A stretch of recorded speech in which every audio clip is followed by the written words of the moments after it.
예, 그럼 계속해서 이슈들도 보고 수급 분석도 해보도록 하겠습니다. 더 힌트 이상준 소장과 함께합니다. 안녕하십니까? 네, 안녕하세요. 예, SK 바이오팜부터 얘기해 보도록 하겠습니다. 와, 혹시 여기는- 청약하셨어요? 아니, 하진 않았는데. 제 주위에는 주식 안 한 사람이 청약하는 분들도 많더라고요. 그러니까요. 네. 그러니까 뭐 때를 놓쳤다면 이거라도 잡자라는 네. 사람들도 많은 것 같고 31조가 모였는데. 그렇죠. 그 전에 이제 그 30조 제일모직 30대 초반 때였는데 예. 1조 원이 더 들어왔어요. 네.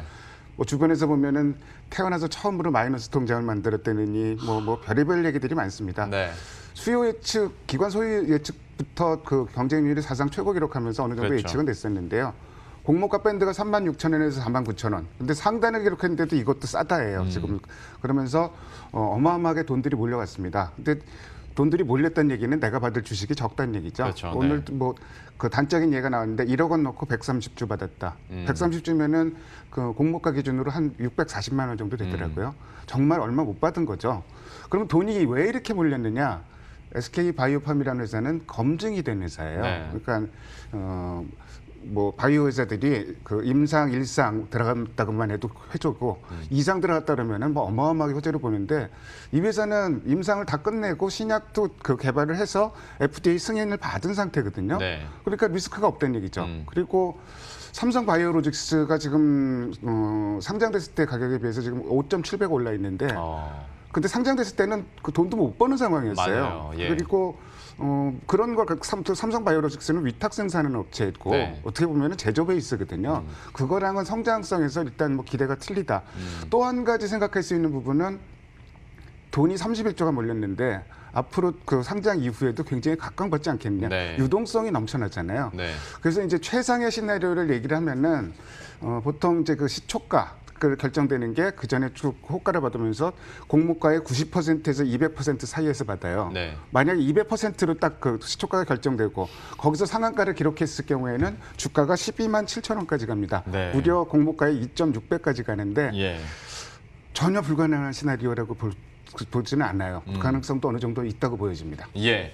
그런데 청약을 해서 받으면 좋겠지만, 그러니까 이제 상장을 해서 난 그때 한번 들어가야지라고 네. 생각하시는 분들은 이거는 갑자기 진입 장벽이 확 높아진 느낌이기도 네. 하고, 글쎄 약간 그때까지 무슨 일이 일어날지는 사실 모르는 그렇죠. 거니까. 네. 이제 뭐 그러면 만약에 청약을 안 하신 분들, 일반 투자자 같은 경우에는 어떻게 해야 될까요? 세 가지 관점에서 일단 좀 접근을 할게요. 우선 SK 바이오팜을 청약하신 분들. 네. 만약에 아까 얘기했던 대로 최상의 시나리오 가면은 12만 7천 원. 네. 1억 원 그 투자해서 단기간 안에 돈 1,000만 원 버는 거거든요. 저 같으면은 만약에 그런 시나리오가 전개가 된다면은 일단은 땡큐하고 좀 팔고 나올 것 같아요. 네. 대부분의 공모주들이 상장 첫날 급등하다가도 곧 조정이 오는 경우가 대부분이거든요. 그런 부분을 생각할 필요가 있을 것 같고 없는 사람이 투자를 한다면은 SK 바이오팜은 굉장히 매매하기 힘든 주식이 됩니다. 네. 그래서 그 주식을 매매할 필요는 없다고 생각을 해요. 예. 그러면은 그 수혜주를 꼽을 수 있는데 첫 번째 SK를 꼽을 수 있습니다. 네. SK 바이오팜은 그 상장 전에 SK에서 지분을 100% 갖고 있었거든요. 근데 이번에 25%만 공개를 한 거예요. 75%는 여전히 SK가 갖고 있다는 얘기죠. 지분 가치가 어마어마하게 높아지는데 물론 팔 수 있는 주식은 아니에요. 근데 이제 어쨌든 지분 가치가 굉장히 높아지기 때문에 네. 관심을 갖고 계속 봐도 될 것 같고 두 번째는 다른 바이오주에는 어떤 영향을 줄 것이냐를 생각해 봐야 되는데 네. 이 회사가 개발한 신약이라는 게 그 뇌경색 치료제입니다. 네. 이 회사는 어떤 쪽에 특화가 되냐면은 중추신경이라고 하는데요. 센트럴 너버스 시스템이라고 CNS라는 약자를 쓰고 있는데 바이오주를 접근한다고 하면은 그거로 좁혀서 접근을 해야 된다. 최근에 그 종목들이 굉장히 급등했다가 또 조정도 받고 이런 상황이거든요. 네. 종목이 많지 않습니다. 우선 뇌졸중 치료제 중에서는 신풍제약과 제일약품이 있고요. 그다음에 뇌경색 치료제 같은 경우는 ABL 바이오가 있고요. 퇴행성 신경 치료제, 퇴행성 신경 치료제는 뭐 알츠하이머라든지 뭐 그런 병들 있잖아요. 예. 그 파킨슨병이라든지 네. 요걸 위해서는 펩트론 이런 종목들이 있는데 이 종목들 수급을 보면은 일단 ABL 바이오를 빼고는 그다지 그렇게 메이저 수급이 좋지 않은 편인데 이 종목들이 매매하기가 굉장히 어려운 게 첫 번째 너무 전문적인 지식이 필요해요. 그러니까 그렇죠? 제가 들으면서 그 생각했거든요. 예. 어려워서 잘 예. 모르는 종목들도 많고. 그러니까 너무 일단은 어렵고 예. 그리고 두 번째는 그러면 수급을 보면 되는데 수급도 이런 종목들은 대부분 기관이나 외국인 수급보다는 개인 수급의 의존도가 굉장히 높습니다. 네. 판단하기가 굉장히 어렵다는 얘기죠. 예. 그래서 뭐 일단 뭐 그 컨선 매매를 잘 보시는 분들은 그렇게 매매를 해서 접근하는 방법도 있는데, 그래서 정말 매매를 잘 하시는 분이거나 혹은 이쪽에 그 좀 깊은 지식이 있으신 분들을 제외하고는 그렇게 뭐 공격적으로 매매하는 걸 권하지 않고요. 예. 다만 수혜주를 찾아서 매매를 한다면은 지금 언급되어 있는 그 종목들 있잖아요. 네 종목인데 예. 이 종목으로 철저히 국한해서 접근할 필요가 있을 것 같고, 예.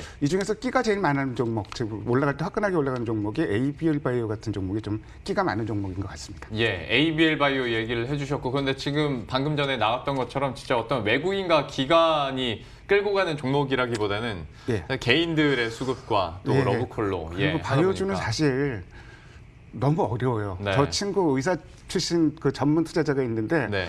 오히려 그런 친구도 바이오주는 매매를 안 하더라고요. 그럼 너무 잘 알아서 안 하는 건지. 네. 아무튼 너무 좀 그 어려운 영역이긴 합니다. 예, 참 어려운 영역인데 워낙 또 관심이 많다 보니까 이렇게 정리를 잘 해주셨고요. 그 중에서도 ABL 바이오 다시 한번 언급을 하고 다음 이슈로 넘어가 보도록 하겠습니다. 이번에는 해운업 보도록 할 텐데 관련 지표들이 좀 반등을 하고 어떤 기대감들이 이제 장기적인 관점이긴 합니다만 나오다 보니까 좀 다시 한번 해운업을 갖고 오셨더라고요. 네. 좀 어떻게 전망을 하고 계십니까? 저희 그 BDI 지수라는 거는 그 벌크선 지수잖아요. 예. 그러니까 좀 상대적으로 배 사이즈가 작은 거. 올라도 너무 올랐더라고요. 좀 이렇게 급등하는 걸 전 거의 본 적이 없어요. 지금 이 데이터는 그 돈을 내야지 할 수 있는 데이터라고 네. 화면에서 인터뷰 하면서 캡처를 해왔는데, 저 오른쪽으로 보면은 아주 그 엄청나게 솟아있죠. 예. 이게 5월 달에 그 BDI 지수가 390포인트까지 떨어졌었는데 그저께자로 1600포인트를 넘어갔어요. 네. 어마어마하게 올라간 거죠. 물론 이제 작년에 고점이 2500포인트인데 거기에 비하면은 아직은 거리가 있지만 단기간에 올라오는 거로 치면은 너무너무 올라왔어요. 근데 그렇다면 올라온 이유가 있을 거 아니에요. 예. 그 뽑아봤더니 두 가지가 이제 동시에 좀 결부가 됩니다. 첫 번째는 공급 측면에서는 그 폐선, 선박을 이제 그 폐쇄시키는 네. 폐선이 굉장히 증가를 했습니다. 5월부터 다시 증가를 했는데 폐선이 증가하다가 좀 중간폭이 더 났었는데, 폐선이 증가한다는 얘기는 두 가지가 있어요. 수지 타산이 안 맞을 때, 네. BDI 지수가 뚝 떨어졌을 때는 폐선이 증가하겠죠. 두 번째는 환경 규제 문제입니다. 이 두 가지가 결부가 됐는데, 어쨌든 공급 측면에서는 폐선이 증가하니까 돌아다니는 배가 적으면 당연히 운임은 올라갈 수밖에 없죠. 두 번째는 철광석 가격을 한번 좀 볼 필요가 있는데, 네. 최근에 원자재 가격이 코로나19 이전 시세를 다 회복을 했어요. 근데 그 중에서도 유독 두드러지는 게 철광석 가격입니다. 네. 철광석 가격은 저기 그 차트에서 보듯이 연중 최고치까지 올라왔어요. 이게 이제 세계 최대의 광선이 브라질의 발레 광선이거든요. 네. 근데 일부가 폐쇄가 됐습니다. 광선이 폐쇄가 되면은 가격이 올라갈 것이다, 이런 우려감이 있죠. 그럼 중국에서 전체 수입의 60%를 차지하는데 수입량을 막 늘려요. 그러면은 그 대부분 이제 그 벌크선으로 운반하는 게 철광석하고 석탄 정도거든요. 예. 그 철광석 가격이 급등한 것도 그 BDI 지수의 급등 요인으로 작용을 했다, 이렇게 보시면 될 것 같습니다. 예. 참 해운업에 대해서 이렇게 반등하는 쪽들을 얘기해 주셨는데, 다만 제가 듣다가 또 문득 궁금해지는 게, 어쨌거나 해운주 같은 경우에 그 컨테이너선 운임 지수 같은 경우에 네. 또 얼마나 비슷하게 올라나 한번 봤거든요. 네. 근데 그 정도는 올라는 건데 그 정도는 아니죠. 그 정도는 아니더라고요. 그러니까 다시 말씀드려서 BDI 지수가 급등한 거는 이상 급등 요인이 두 가지가 한꺼번에 작용을 한 거예요. 예. 근데 이 BDI 지수가 이렇게 급등하면은 폐선이 앞으로 더 줄어들겠죠. 공급 요인 측면에서도 이렇게 해소가 될 것이고, 네. 그리고 발레강선 일단 뭐 영업 그 조업 중단한 게 영원히 갈 수는 없는 변수잖아요. 그러겠죠. 그렇다면은 다시 한번 좀 세게 밑으로 갈 가능성도 있어요. 예. 다만 김영룡이가 예측한 것처럼 컨테이너 운임 지수, 큰 배들, 네. 큰 배 운임 지수가 같이 상승을 했다는 거는 그 추세적으로 굉장히 좀 긍정적인 요인입니다. 좀 1000포인트대를 도달을 했는데 직전 고점은 뚫지 못하고 약간 꺾여 있는 모습이에요. 네. 그래서 그 나쁘지 않은 모습이고, 구리 가격 같은 경우도 지금 안정적으로 올라가고 있거든요. 뭐 코로나19가 더 심각해진다, 미중 무역 갈등, 뭐 미국 EU 무역 갈등 이런 얘기가 나와도 변함없이 구리 가격이 좀 상승세로 올라가고 있기 때문에 추세 자체는 뭐 워낙 급등해서 떨어지는 건 있겠지만 추세 자체는 상승으로 갈 가능성이 있다. 근데 문제가 이쪽에 시장에 눈이 안 돌아간다는 점이에요. 해운지 맞아요. 하면은 대개 이제 그 페노션과 HMM, 대한해운, HMM 같은 경우는 이제 그 컨테이너선 그 중심이고요. 네. 이쪽에 관심이 안 간다는 게 문제인데 네. 그래서 수급을 한번 봤더니 페노션 정도를 빼고는 역시 뭐 수급이 부진합니다. 그래서 뭐 이쪽을 적극적으로 공략하기에는 시장에 또 그 유행이라는 게 있으니까요. 맞아요. 쉽지는 네. 않아요. 그래서 만약에 접근하는다면 이 중에서 페노션 정도로 좀 좁혀서 접근하는 게 좋지 않을까. 그리고 절대로 뭐 그럴 투자분들도 없겠지만 이쪽 몰빵 투자는 굉장히 위험합니다. 지금 시장 네. 패션이 안 맞기 때문에 예. 뭐 그런 면도 생각하실 필요가 있습니다. 그러니까 사실 지금 환경을 보면 국제유가는 밑에 쪽에서 좀 안정화돼가고 있고 그다음에 운임지수는 반등을 하고 있으니까 해운업에게는 굉장히 좋은 사인이라고 볼 수는 있겠는데 맞습니다. 시장에 관심이 그만큼 안 되다 보니까 그렇습니다. 돈이 안 돌아가요. 그리고 또 예. 코로나19 때문에 상황이 어떻게 될지 예측이 안 되니까요. 맞습니다. 이런 예. 경기에 민감한 섹터는 손이 안 나가는 거예요. 그런 부분 예. 시장 흐름이 있다는 것도 좀 먼저 머릿속에 두고 시장에 접근할 필요가 있습니다. 하다 보니까 어떤 투자 전략이나 의견을 짜는데도 좀 해운업 쪽으로는 좀 한계가 있을 것 같고 시장에 대한 수급 분석도 이어가 보도록 할 텐데 좀 어떤 특징들 나타났습니까? 일단 코스피에서는 이번 주에 SK 이노베이션 쌍끌이 나온 게 특징적인데 네. 그게 이제 그 정제 마진이 플러스로 돌았다. 14주 만에 플러스만으로 돌았다. 근데 SO일은 기관일공이 동시에 매도를 하고 있습니다. 정제 마진 때문이 아니라 2차 배터리 모멘텀이 좀 들어간 게 아닌가 이렇게 네. 좀 맞을 것 같고 SK가 어제 공모 마지막 날이었는데 청약 마지막 날이었는데 외국인이 가장 많이 산 종목이 이번 주에 SK, 기관이 가장 많이 판 적이 SK. 아. 근데 SK는 앞으로 좀 바이오팜 그 상황에 따라서 추가 상승 여력이 좀 있다고 보여지고요. 네.